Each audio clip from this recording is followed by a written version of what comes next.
আজকে আলোচনা করব মীন রাশি ও লগ্নের জাতক জাতিকাদের শনিদেব বক্রী অবস্থায় কি ফলাফল আপনাদের দিতে পারে তারই বিস্তারিত আলোচনা।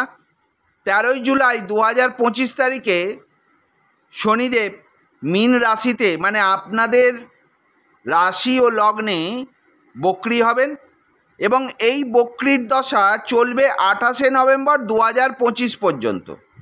তাহলে এই 138 দিন শনিদেব বক্রী অবস্থায় থাকবেন। তাহলে কি হতে চলেছে বা কি হতে পারে আপনাদের তারই বিস্তারিত আলোচনা করব।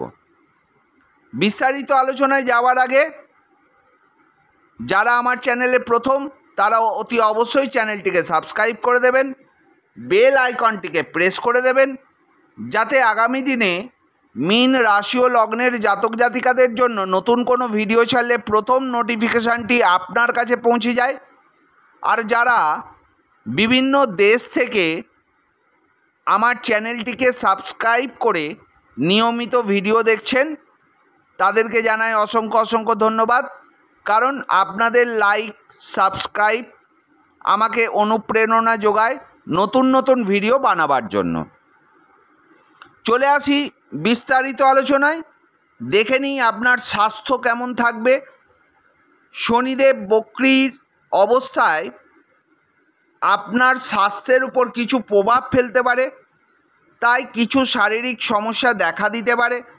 বিশেষ করে হাড়, দাঁত, চুল বা স্নায়ুতন্ত্র সম্পর্কিত কিছু সমস্যা দেখা দিতে পারে।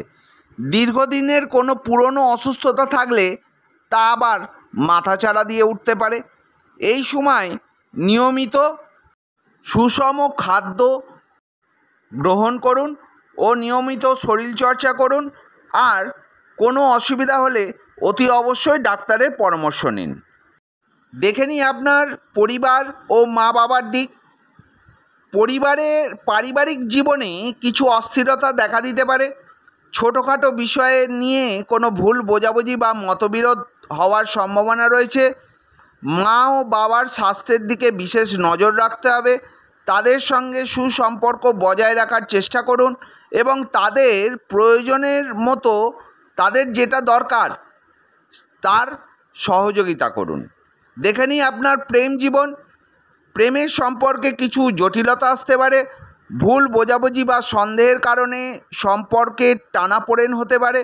পুরনো কোনো সমস্যা আবার ফিরে আসতে পারে, যা আপনার সম্পর্কের অস্বস্তি বাড়াতে পারে।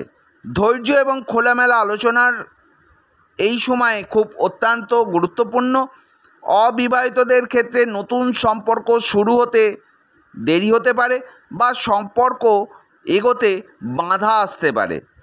দেখে নিই শিক্ষার্থীদের ক্ষেত্রে কি হতে পারে। শিক্ষার্থীদের জন্য এই সময়টা কিছুটা চ্যালেঞ্জ হতে পারে। পড়াশোনায় মনোযোগের অভাব বা আলস্য দেখা দিতে পারে। পরীক্ষার ফলাফল প্রত্যাশা অনুযায়ী ফল নাও আসতে পারে, তবে কঠোর পরিশ্রম এবং পুনরাবৃত্তি করলে ভালো ফল সম্ভব। গবেষণামূলক কাজে যুক্ত ব্যক্তিরা সাফল্য পেতে পারেন। দেখে নিই আপনাদের সন্তানের দিক। সন্তানদের নিয়ে কিছুটা চিন্তায় থাকতে পারেন। তাদের স্বাস্থ্য বা পড়াশোনার বিষয়ে কিছুটা সমস্যা দেখা দিতে পারে। সন্তানদের সঙ্গে সম্পর্ক ভালো রাখার চেষ্টা করুন এবং তাদের প্রতি ধৈর্যশীল হন। যারা সন্তান লাভের চেষ্টা করছেন তাদের জন্য কিছুটা দেরি বা বাধা আসতে পারে। দেখে নিই আপনাদের বিবাহিত জীবন। বিবাহিত জীবনে শনির বক্রী গতি কিছু প্রভাব ফেলতে পারে। স্বামী স্ত্রীর মধ্যে ভুল বোঝাবুঝি বা মতবিরোধ দেখা দিতে পারে। দাম্পত্য সম্পর্কে বিশ্বাস এবং বোঝাপড়া বজায় রাখুন। অযথা তর্ক বিতর্ক এড়িয়ে চলুন। অংশীদারিত্ব ব্যবসায় মানে পার্টনারশিপ ব্যবসায় বা বিবাহিত জীবনে এর প্রভাব কিন্তু পড়তে পারে, তাই তর্ক বিতর্ক এড়িয়ে চলাই আপনার ভালো। দেখে নিই ব্যবসা কেমন চলবে। ব্যবসায়ীদের জন্য এই সময়টি মিশ্র ফল দিতে পারে। নতুন কোনো বিনিয়োগ বা বড় সিদ্ধান্ত নেওয়ার আগে ভালোভাবে বিচার বিশ্লেষণ করে তারপর বিনিয়োগ করবেন। আর্থিক লেনদেনে সতর্ক থাকুন। চুক্তির ক্ষেত্রে আইনি দিকগুলো ভালোভাবে যাচাই করে নিন। এই সময় আপনার পরিশ্রম অনুযায়ী ফল নাও পেতে পারেন, তবে ধৈর্য ধরে কাজ করে গেলে ভবিষ্যতে ভালো ফল পাবেন। দেখে নিই আর্থিক দিকে কিছুটা চাপ অনুভব করতে পারেন, অপ্রত্যাশিত খরচ বাড়তে পারে বা আয়ের কিছুটা মন্দা আসতে পারে। অর্থ সঞ্চয়ের দিকে নজর দিন এবং অপ্রয়োজনীয় খরচ এড়িয়ে চলুন। পুরনো কোনো বিনিয়োগ থেকে অপ্রত্যাশিত লাভ হতে পারে। দেখে নিই আপনার কর্মক্ষেত্রে আপনার কঠোর পরিশ্রম এবং দায়িত্ববোধ বিশেষভাবে যাচাই হবে। সহকর্মীদের সঙ্গে সম্পর্ক ভালো রাখা উচিত, কারণ ভুল বোঝাবুঝি বা প্রতিদ্বন্দ্বিতা বাড়তে পারে। পদোন্নতি বা কর্মক্ষেত্রে উন্নতির জন্য আপনাকে আরও বেশি পরিশ্রম করতে হবে। যারা চাকরি খুঁজছেন তাদের জন্য সুযোগ আসতে পারে, তবে তা পেতে কিছুটা বিলম্ব হতে পারে। দেখে নিই আপনার আয়, যেটা আপনার ফটকা ইনকাম থেকেও হতে পারে, আপনার বিজনেস থেকেও হতে পারে বা আপনার কর্মজীবন থেকেও হতে পারে। সেই আয়ের দিক, আয়ের ক্ষেত্রে মিশ্র ফল দেখা যেতে পারে। নতুন কিছু সুযোগ তৈরি হলেও তা সম্পূর্ণ লাভ পেতে কিছুটা সময় লাগতে পারে। অপ্রত্যাশিত উৎস থেকে আয়ের সম্ভাবনা কম, তাই নিজের নিয়মিত আয়কে সুরক্ষিত রাখার দিকে মনোযোগ দিন। ব্যয় নিয়ন্ত্রণ করার চেষ্টা করুন।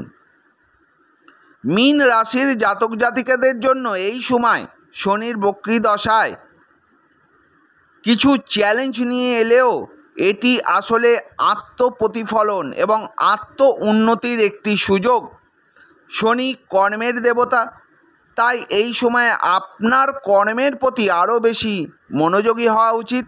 ধৈর্য, নিয়মাবর্তিতা এবং সততার সাথে কাজ করিলে শনির প্রতিকূল প্রভাব থেকে অনেকটাই আপনারা মুক্তি পেতে পারেন। এই সময় শনি মন্ত্র জপ বা শনি পূজা করিলে আপনি নেতিবাচক প্রভাব থেকে দূরে থাকবেন। এই ছিল মীন রাশি ও লগ্নের জাতক জাতিকাদের শনি বক্রী দশার ফলাফল। ভালো লাগলে অতি অবশ্যই চ্যানেলটিকে সাবস্ক্রাইব করে দেবেন, বেল আইকনটিকে প্রেস করে দেবেন আর লাইক করতে ভুলবেন না। সব শেষে বলি, ভালো থাকবেন, সুস্থ থাকবেন, সাবধানে থাকবেন। ওম নমঃ শিবায়।